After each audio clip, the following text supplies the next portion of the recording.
Gigi Shirred Bow top. In your downloadable files, you'll see that you have the 3 pattern options to print from: A4, A0, and US letter, along with the written sewing instructions. This video is to accompany that. I'm going to take you through every single step to make your own Gigi top. So I hope you find this helpful. Let's go. In terms of what you'll need to sew this top, there's a few things. Basics: scissors, measuring tape, chalk, clips. You can use pins as well, but I prefer clips. Top thread matching the color of your fabric, a bobbin, and then elastic thread. This can be any color because it'll be on the inside so you won't see it. Another thing you'll need is a safety pin, and then of course your fabric. With your fabric, the amount that you need will differ depending on the size that you're making, but as a guide, I would say 1 meter wide by 1.5 meters long should cover all sizes. And then of course you'll also need a basic sewing machine. An optional thing you can add as well is a thicker piece of elastic. That's to reinforce the waistband. You don't have to have that step. I like it just to help cinch in the waist a little bit. It'll be about 50 centimeters worth of elastic. That's about 1/2 centimeter wide. I also highly recommend that you pre-wash your fabric before sewing to avoid any shrinkage later on. When selecting your pattern size, have a look at the size guide to see which size range best suits you. If you're in between 2 sizes, I'd recommend to go for the larger size because it is a stretchy piece. If you go for the larger size, the rest of it is still going to shrink down to you. So definitely opt for the larger size if you're in between 2. When you first open your pattern, this is the first page that will come up. This is the A4 pattern. This is just to give you an overview of what to look for in the pattern. You'll see you've got all of your sizes down here, and then you also have 2 test squares. One is 5 by 5 centimeters and the other is 2 by 2 inches. Here you've got your grain lines, your notches, and your fold line too, so you know what all the symbols are for on the pattern. And then when you're printing, if you want to print just one size rather than all of the sizes, you can go to the layers panel on the right hand side. This has to be opened in Adobe Acrobat, and you can select which size you want to print. So for example, clicking just extra small will show just the extra small pattern, and then clicking all sizes will show all of the sizes if you want to print all of them. And then when it comes to printing, you'll want to go to File, Print, and then when the print dialog box opens up, you want to make sure that you're clicking actual print. This will help ensure that it all prints to scale. And then you can see a little preview of all of the pages here. And then go ahead and print out your pattern. Once everything's printed, the first thing you want to do is trim off all of the borders and then lay out each page in the following display. So it's by letter and by number. So letter for the rows and number for the columns. So A, B, C across, and then 1, 2, 3 down the columns. And then to make sure everything is aligned, you want to match up the arrows on each page so that they create a little diamond. And that's where you'll tape the edges of your pages to make sure that everything lines up perfectly. Make sure that you are getting everything to scale. On the first page of each pattern will be a 5 by 5 centimeter or a 2 inch by 2 inch test box. So what you'll want to do is print out your first page first and make sure that that test box is correct. And then you'll be fine to print the rest, and you'll know that it is all to scale and accurate. I don't have a printer, so I use a projector. So I've projected the A0 pattern onto my fabric and I've drawn along the lines of the pattern. So now I've got my outlines on the fabric, and I'll cut out these panel pieces now. You'll see on the pattern that only half is shown, and that's because you want to cut 2 out on the fold line. So here is my fold line, here is the selvage edge, and I've folded it so that I cut out around here, but I don't cut along here, and that is so the pattern will be full when it's unfolded.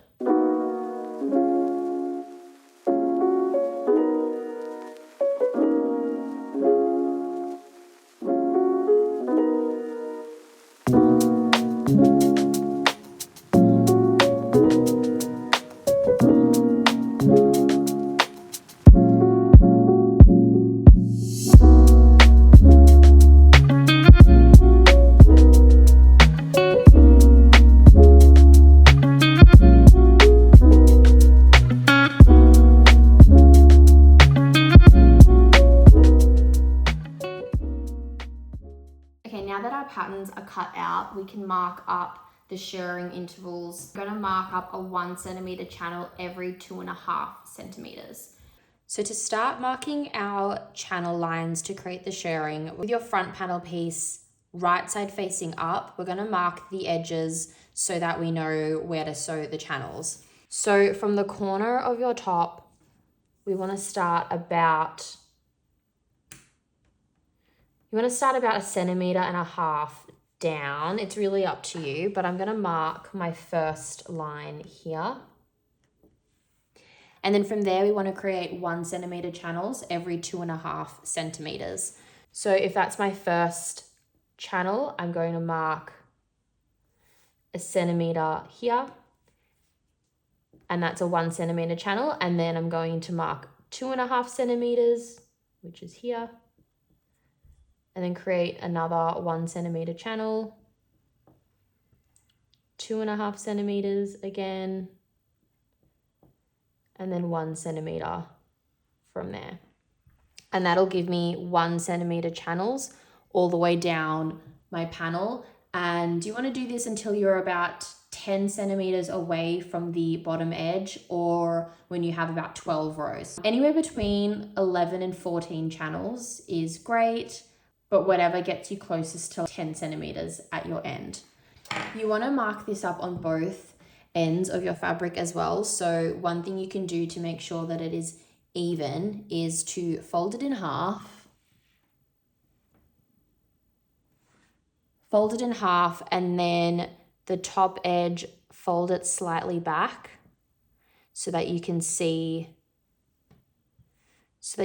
both edges. And then when you do your chalk marks, just mark across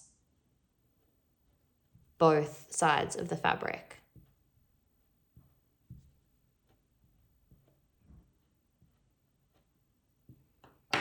And then when you open it up, that'll give you the chalk marks on both sides, and they should both line up as you're sewing across. Now, because I'm sewing on a gingham, I kind of have an inbuilt guide and line to follow. If you're sewing on a plain fabric, it can be a little bit tricky to ensure that you're sewing straight. So you can place pins along each channel just so you have a guide to follow. Unless you're a confident sewer and can sew straight on your own, that's totally fine as well. But I don't like to draw chalk marks all the way through because this is the right side up of our fabric. You just obviously don't want your chalk marks to be visible. So I'd recommend putting pins to keep track of the straight lines throughout. Now, the other thing here is obviously because we have a neckline, some of these channels aren't going to go all the way through. So here you also just want to make sure that you're marking the end of the channel on these sides as well, because on the first row, you're going to end your first shirring channel here. So I'll mark that as well.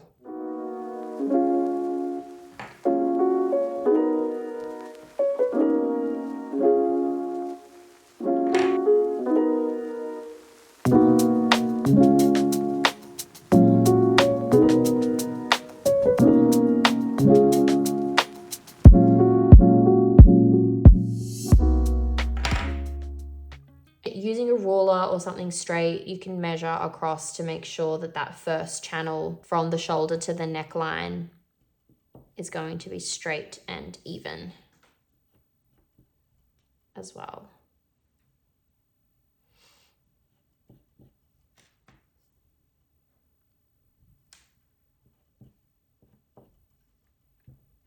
There we go. And now I've got all of my chalk lines so I know where to sew these channels from. Next, I'm gonna get my other pattern piece, lay it on top, and mark the same lines again so that the shirring matches up on both front piece and back piece.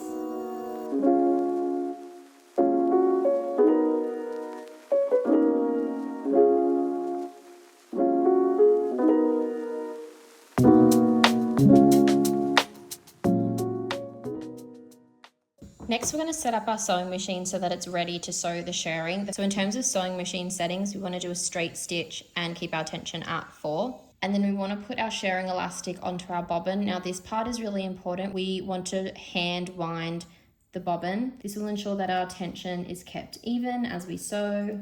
Popping it through the hole, holding onto the excess here, and just winding it. Keeping it natural, not stretching it too far to wind and not leaving it too loose. Just keeping it at its natural tension. Once we're happy with that, we can load that into our bobbin.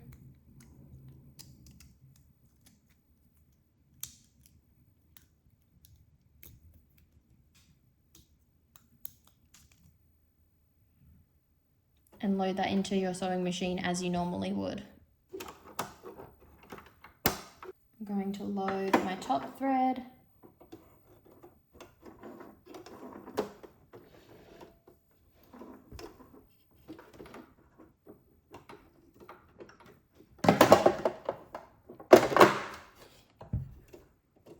And there we go. Now our sewing machine is ready and we can start our shirring. Okay, to sew your first channel, you want to lay your fabric right side up so that you can see your chalk marks, and line up your needle with that first line. Don't reverse stitch, just forward stitch all the way to the other side, matching up the chalk lines.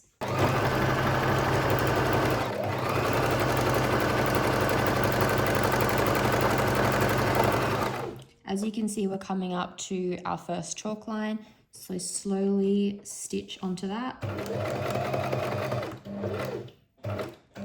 And then when you get to just before the edge of the fabric, you want to lift your needle and lift your presser foot. And you can see underneath that we are on that first chalk line. You want to gently tug the fabric so that you're now aligned with the second chalk line. So I'm going to gently tug until my needle is aligned with that second chalk line. Lower your needle onto it. And then we'll want to rotate our fabric around.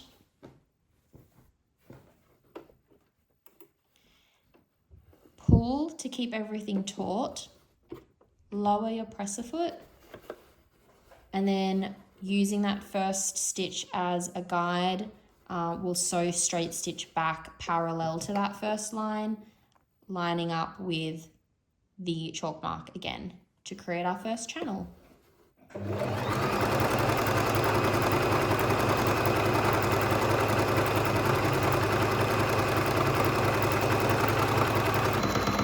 You'll see that we're coming up to the line that we've marked to complete our first channel.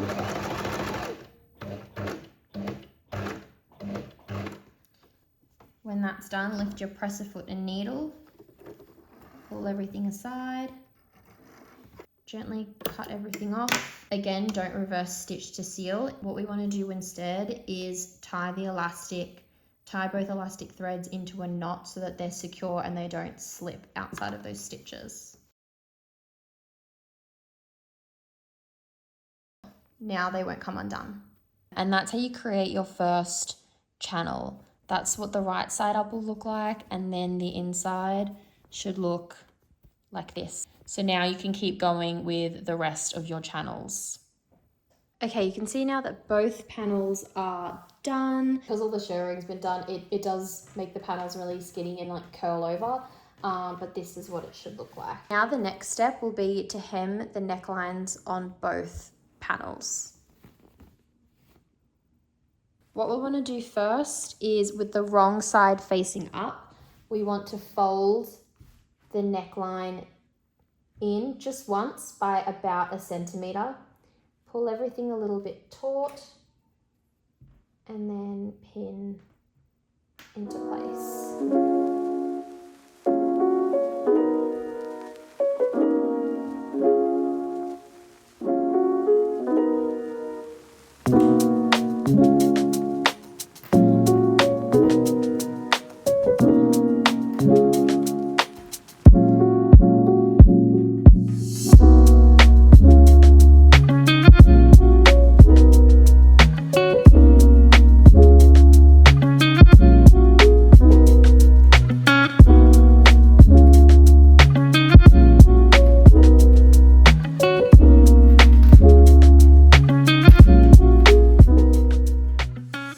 You'll want to do this for both panels, and then on your sewing machine, you'll want to sew along the folded hemline, kind of in the middle here, not on the edge, in the middle. And because we're keeping the elastic bobbin in and sewing this with the wrong side up, the top thread will be on this side and the elastic will be on the right side. That's fine, don't worry about that just yet.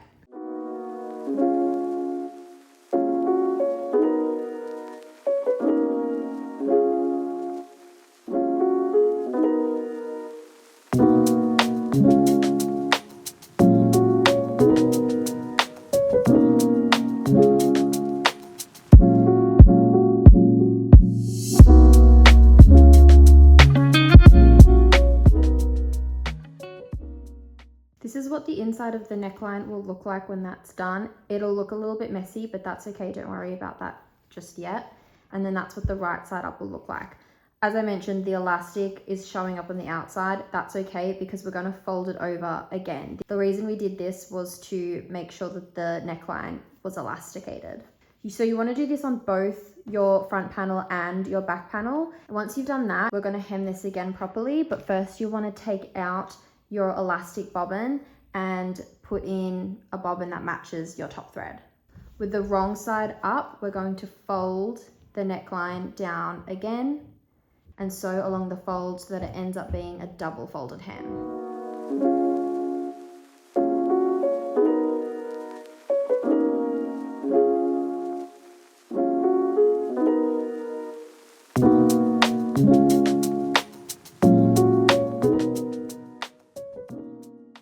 Now both of those panels are done, you can see that the neckline is a little bit neater. This is what it should look like from the right side up. We've still kept that ruffle and stretch, but it's just folded a little bit more neatly. So this is the back panel and this is the front panel. Now the next step, we're going to sew the armholes. So with the wrong side facing up, similar to what we just did with the neckline, but we're not going to elasticate it. We're just going to fold once and then twice. So a double folded hem and then sew along that. Here is a good opportunity to tidy up your edges with all the excess elastic and threads. Trim them down, and then when you're folding your hem, you can enclose the ends of both those threads inside, and then you'll have a neat edge. Okay, so now we've hemmed the armholes. That's what it should look like from the front. That's what it'll look like on the inside. So I've done the armholes on both sides of both the panels. Just like that. So the next step is optional if you want to reinforce the waistband to make it feel a little bit extra secure. And that is to, on the very last channel of both panels, you want to get that strip of elastic and lay it in the middle of the channel. It'll end up looking exactly like this. So you lay the elastic in the middle of the channel, pull it taut and straight stitch down the center to secure it into place. Next, we want to join both panels together so we have an actual top. Now, there's a couple of different techniques we can use to do this. It's really up to you. The first is we can lay both sides, right sides in. So that's the right side, and flip it there. So right side's facing in. Line up from under the armhole all the way down to the hem. Pin it into place and then do a straight stitch all the way down the side, and then go over it again with a zigzag stitch or an overlocker if you have one. The other technique we can do is sort of an enclosed hem. We'll start the opposite to the first technique. So you'll lay both panels wrong sides in, right sides out, and you'll line up the armholes all the way down to the hem again. You'll straight stitch down the side, and then you'll turn it inside out and stitch it again to enclose. That's the technique I'm going to do for this. This is what it should look like when you've clipped all of the edges. It's a little bit finicky because these sides do curl in, so it does take a bit of time to like flip everything out and align the sides. but now we'll sew along both edges just with a straight stitch. Again, this is with the right side facing out on the fabric.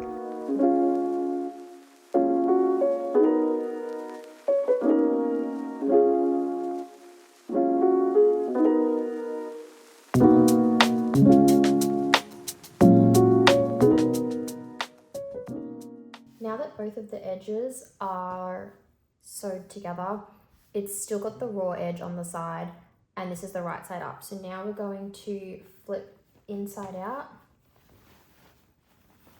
and we're going to sew along the side seams again, making sure that we are enclosing the hem from the other side. So you want to leave about a 1 centimeter allowance to sew along the edge, and that just makes sure that our inside everything is tidied up and out of the way, and we don't have any frayed edges poking out.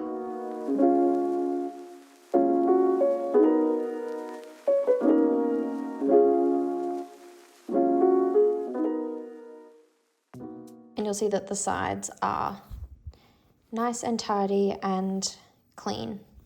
Next we can hem the bottom of the top. So inside out again, you'll want to fold really small once, twice, and then sew that all the way around the hem. You can use a rolling hem presser foot if you like, otherwise do a 1/2 centimeter hem, really, really tiny.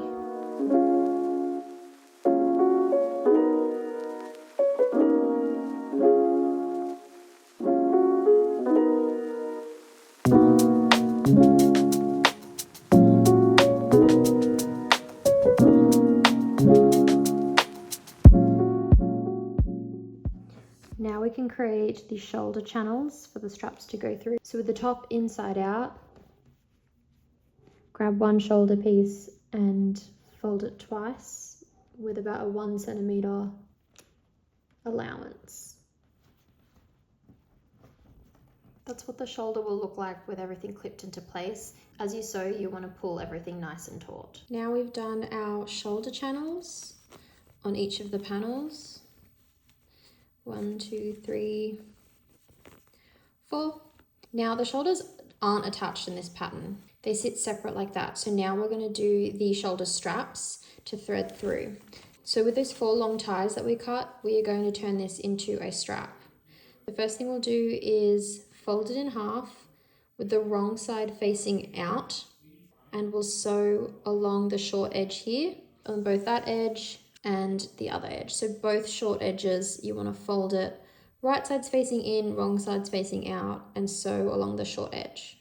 Okay, so we've sewn both of the short edges, and remember this is the wrong side facing out. So to have a neat short edge for the straps, now what we want to do is turn this inside out like that. You might need to get a thin stick or pin to get the corners out, like that. And so now we'll have a really clean short edge for the strap. And now we want to fold both long edges in like this.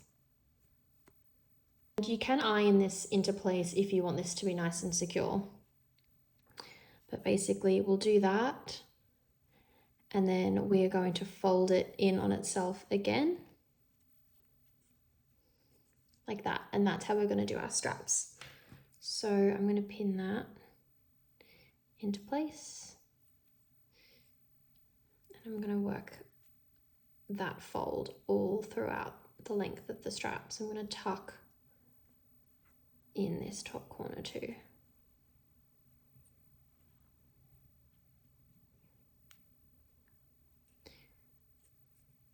Just like that. And that's how we will create our straps, and we will do a straight stitch all the way down this edge. Make sure you reverse stitch at the start and end of each strap as well.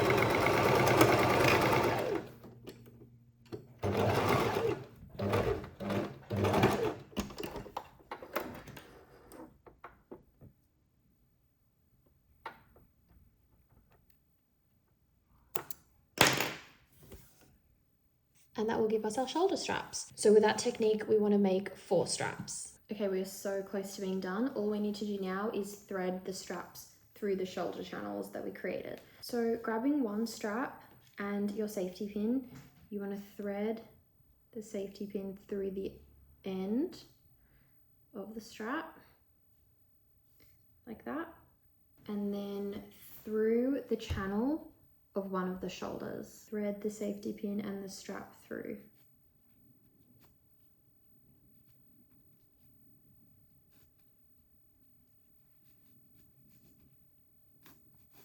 Just like that. So you'll want to thread one strap through each of the shoulders. I'll show you closer up as well. So safety pin through the channel, thread, you might have to give it a little tug. Just like that.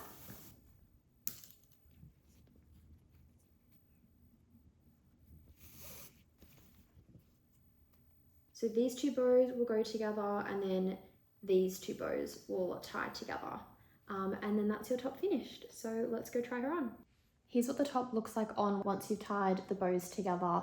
As you can see, there's a cute little gap here. The last final touch you want to do is to steam the top as well, as that'll just encourage the ruching to really come together a little bit more. Okay, that's the tutorial for the Gigi top. I hope you enjoyed it. If you found the pattern and tutorial easy to follow and you enjoyed making it, please leave me a review on my store. I would really appreciate it. Send me photos of the top that you've made. I would love to see them. Thanks so much for watching. Bye.